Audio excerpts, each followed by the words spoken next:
My favorite book is My Antonia by Willa Cather.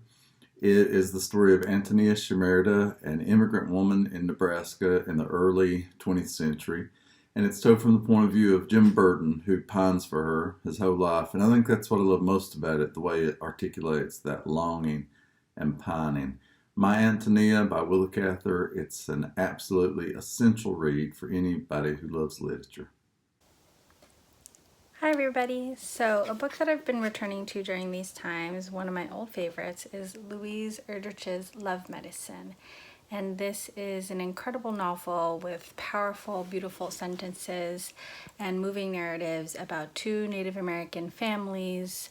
And it's a multi-generational story where each chapter is told from the perspective of a different character.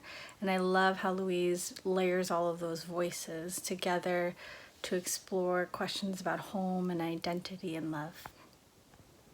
My favorite book, and the book I always return to, is Stuart Dybek's linked short story collection, I Sailed with Magellan. It's my favorite book because it's about the south side of Chicago and it has an almost mythical feel. It's about fatherhood, brothers, hitmen, and factory workers. Hello everybody, Matt Bondurant here, and my favorite book has to be the collected stories of John Cheever, from the master of late 20th century American prose style.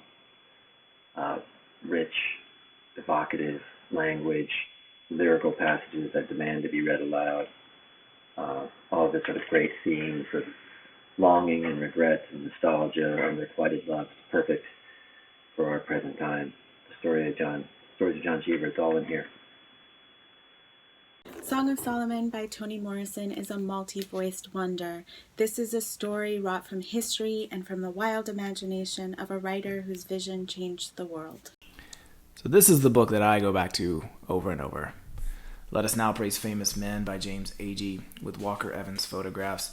It's a book that's weird in all the right ways for me. It's lyrical and meditative and empathetic and profound and gritty. It gets into the lives of poor sharecroppers in the 1940s in the South, and it's hard to characterize. And I find that people either love it or they hate it, and I love it.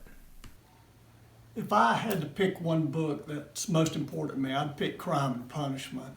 I read it when I was 14 for the first time. I didn't get it on the level I would later. But for the first time in my life, it wasn't so much that I'd entered a book as a book had entered me. So this is what I'm reading now, this collection of short stories, really dark, really mythic, also funny, about women and their lives. Definitely worth the read. These are two of my favorite books, two of the most powerful books that I have ever read, and one of them is Corregidora by Gail Jones, who like myself is a native of Kentucky. And this is one of my favorite books because it talks about the reclamation of the black woman and the recovery from trauma. One of the greatest books. And my second one is from another wonderful goddess of black writing, and that is Beloved by Toni Morrison. And one of my favorite reasons to love Beloved is simply Baby Suggs' sermon when she goes out into the woods and invites the people to come in. So those are two of my favorite, Corregidora and Beloved. Thank you. I like this book, Dreadful Wind and Rain by Diane Gillam. I like this book by Kayla Ray Whitaker called The Animators. And I like this book right here by Emile Ferris called My Favorite Thing is Monsters. Thank you. But my favorite book of all time has got to be Kingsley Amos's Lucky Jim, written in 1954. I read it in Cambridge, England. I was at university there reading literature, and I just love this comic novel about a young provincial college professor, and it's just the greatest satire. His name is Jim Dixon. He can't do anything right, and he makes his tragic mask face, his crazy peasant face, his Martian invader face, his Edith Wharton face, and it's got the best description of a hangover I've ever read. So, for our predicament, for these times, try Lucky Jim. Hello. The book is As I Lay Dying by William Faulkner. It's about a family waiting for the mother in the family to die and then taking her to town to get her buried. I love the book for many reasons. One is that when I read it, I discover words for feelings I've had that I didn't know had words to go with them. Also because it's funny in parts, and also because it's an amazing display of brilliance in using the first person point of view. Just check out the opening, which doesn't seem like a first person point of view. I always learn something new each time I read it that I didn't know before about something that has to do with a story. That's it. Thank you. I want you to know about Southern Fried Plus 6 by William Price Fox, set in and around Columbia, South Carolina, where my father grew up and where Fox grew up. They were friends. My father gave it to me when I was 10, and I fell in love with the characters, with Preacher Watts, a wizened old man of a grill cook who works out at Holly Yates Drive-In and is challenged by a young Turk, a kind of jerk of a soda jerk. The character development strong, scene. It taught me that I might know someone who wrote a book, and I went on to try to write some myself. It would be impossible for me to pick a favorite adult book because so many books speak to me in different situations. But my favorite book from childhood is definitely The Westing Game by Ellen Raskin.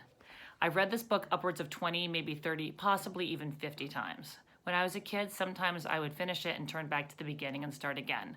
That's because it has an incredibly intriguing puzzle with so many different clues and hidden treasures within it. I just reread it during the quarantine, and it struck me as even more remarkable than ever. It's the book that made me want to be a writer. I can't recommend The Westing Game highly enough for readers of all ages. Give it a shot. You will not be disappointed. I'm here to talk to you about After the War, Richard Marius, a novel that I adore, which is criminally underread. It's about a European immigrant to Tennessee who is simply trying to live a life worth living. It's a beautiful book. It's about hope and humanity and family and struggle, and it's a glory to read. It really transported me to a different time and place, which is also a place familiar to all of our hearts. Hope you read it. So the book that I have been recommending to everyone lately is The Book of Delights by Ross Gay, who is one of the best living poets around right now. But this book is actually a collection of little micro essays of him just talking about things that delight him. So it's kind of like an incredibly profound and beautiful gratitude list, which is kind of, I think, what a lot of us need right now. My favorite contemporary book is Kate Atkinson's brilliant novel Life After Life, which is one of the few books that when I finished it, I immediately wanted to start it all over again. It combines so many of the things that I love: history, sense of place, England, dogs, a strong female character with a good, searching heart, and what I think deep down we all want, the chance to get it right. Kate Atkinson's Life After Life. One of my all-time favorite books is The House of Mirth by Edith Wharton. It was published in 1905. It was a literary sensation, and today it feels more relevant than ever. I can't recommend it highly enough. Hi there, my name is Jeff Zentner, and this is my favorite book, The Last Nostalgia by Joe Bolton. This is a volume of poetry by a Kentucky poet named Joe Bolton, who is not well known. He died young, I believe in 1992, and left behind a tiny body of work. But his work is absolutely incredible. It is transcendently beautiful, and it is something that I always turn to in times like these. Though I can't claim this to be an all-time favorite book, I did purchase it at Malaprops in Asheville. And I will point out that behind me on the wall is my grandpa, the first Glenn Taylor, in his full basketball glory, that my youngest son, Eli Taylor, is filming right now, and that together, during self-quarantine, we've rediscovered our love for basketball. Therefore, I recommend Basketball: A Love Story as a great read at this time. I've been thinking a lot about Charlotte Bronte's Jane Eyre, which is a book I've always loved.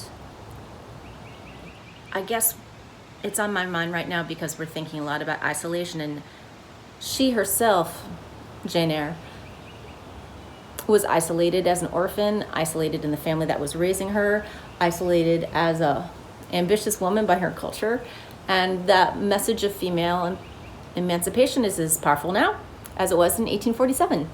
And this is what she said: "The more solitary, the more friendless, the more unsustained I am, the more I will respect myself." One book I've always really loved is Look Homeward Angel by Thomas Wolfe. He's a North Carolina native, as am I, and he grew up in the mountains of western North Carolina, where he dreamed of becoming a writer, and that feels very familiar to me. I love the novel because of its investigation of time and memory and loss, and there's a little bit of hope in there as well. But it's a book, it's an emotional touchstone in my life, it's an intellectual touchstone in my life, and a personal touchstone in my life, and I feel like it's always been one of those books that I'm always turning back to and finding something new to love in every time I open its pages.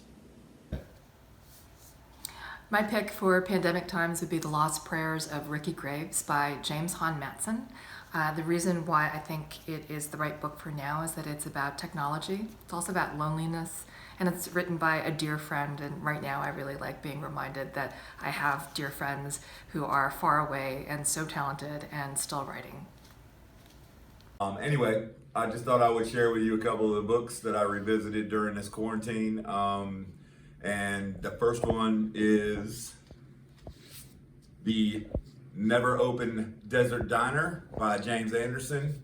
I can't tell you what the book is about because it's an American original, and I can say that James is probably one of the greatest American writers still living. So please check that out. I'd also like to tell you about another one, which is called Bearskin by Jim McLaughlin, and it's outstanding. He's an Edgar winner, and the book reads better the second time, and I'm probably gonna start it a third time.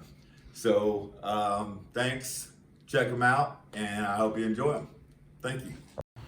The Tiger by John Valiant, a true story of vengeance and survival.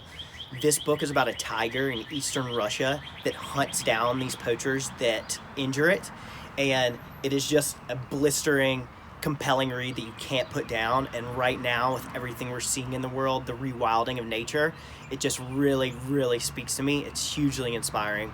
I highly recommend it.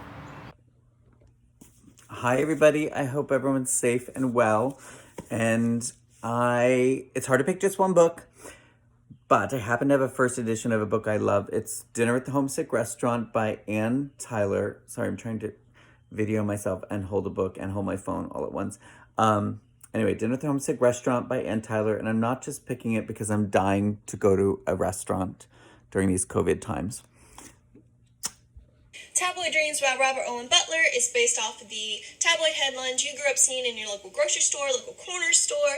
There are Titanic victims speaking through waterbeds, children being born with Elvis tattoos, jealous husbands are returned in the form of parrots, and in my favorite, there's a very good and effective UFO spaceman lover.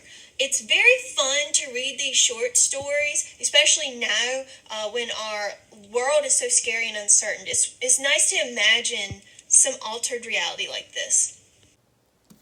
Hi, I'm Carter Sickles, and I have a lot of favorite books, but one of them is the classic but underread Moby Dick by Herman Melville. When I first read this 15 years ago, I was just going into it expecting to slog through it. I had no idea it would be so funny and subversive and brilliant and queer. I believe it's one of the great American novels, and I think it would be a great book to return to during quarantine. Thanks.